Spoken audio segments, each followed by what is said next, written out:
When I think about racing games for old micros and consoles, there are those which are my go-to choices, and those which aren't. The VIC-20 is one of the latter. Sure, there are racing games for it, but compared to other machines, they just don't push the hardware or stand out amongst the machine's wider library. Which is why the release of Super Monza Grand Prix in 2022 was such a surprise. Not just from the visuals with their high speed, impressive object scaling, but also its core gameplay, which made it quite a joy to play.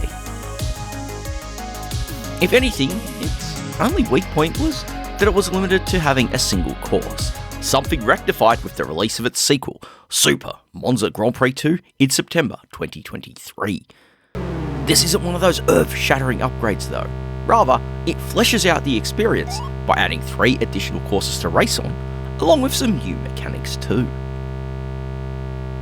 As for those new tracks, they're all iconic recreations of real-world courses: Monaco, Spa-Francorchamps, and Interlagos. Whilst you could still run a single race on any of them, the ability to run a championship has been added too. In this new mode, the goal is to race on each of the 4 courses, and finish each race within the top 3 to move to the next. Complete all 4, and you've beaten the season. The true challenge though, is not just finishing the championship, but winning it as well. Even though it's something the game doesn't really celebrate.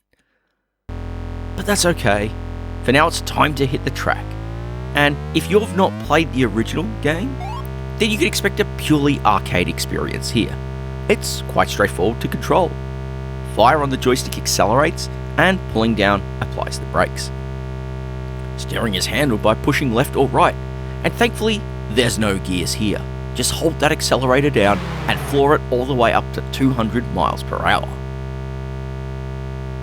There's no surprise when it comes to the handling, as despite the challenging nature of some of these courses, you're rarely going to need to hit the brakes when cornering, unlike more serious racing games. But you are going to need them when it comes to dealing with traffic. Like its predecessor, there is no qualifying lap here. Instead, where you start on the grid is based on your difficulty selection prior to starting the race. Each successive level will start you further back and also give you a longer race to run. No matter what you choose, you'll be working your way through the pack to get to the front over the course of the race. Early on, this doesn't really seem that challenging, as you'll only be dealing with the car in the position ahead of yours. Though, as you get further in, you'll start to encounter cars which need to be lapped as well. When it comes to passing other cars, this isn't pole position, as once a car appears, it's locked to its lane. And yeah, this can lead to situations where you get stuck behind traffic due to the differing movement speeds. When that happens, all you can really do is manage your speed until your rival manages to get far enough ahead of the slower car that you can easily move around it. You'll certainly want to be careful in times like this, as unlike the original game, collisions don't just slow you down anymore. Oh no.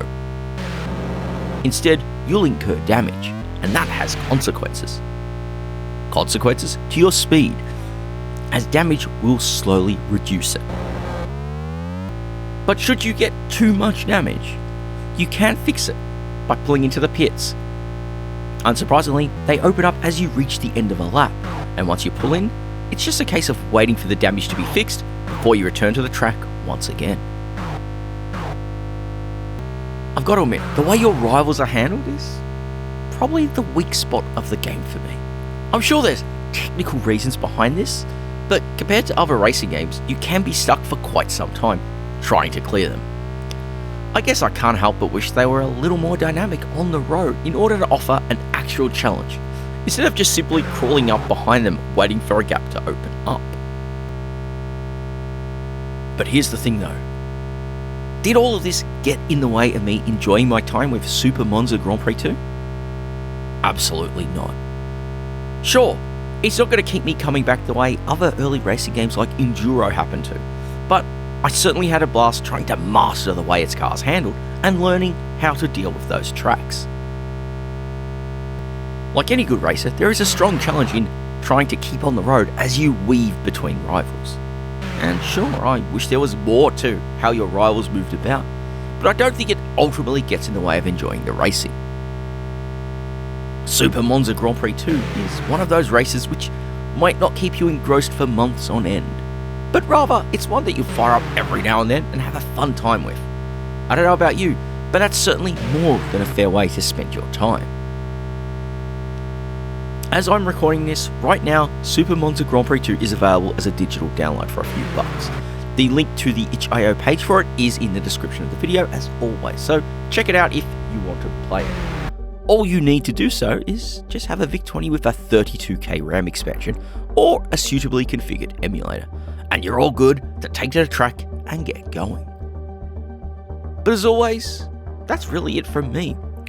I wanted to do something quick for this one, and I hope you enjoyed this little slice of modern day VIC magic. And it leaves me really all to say thank you all very much for watching.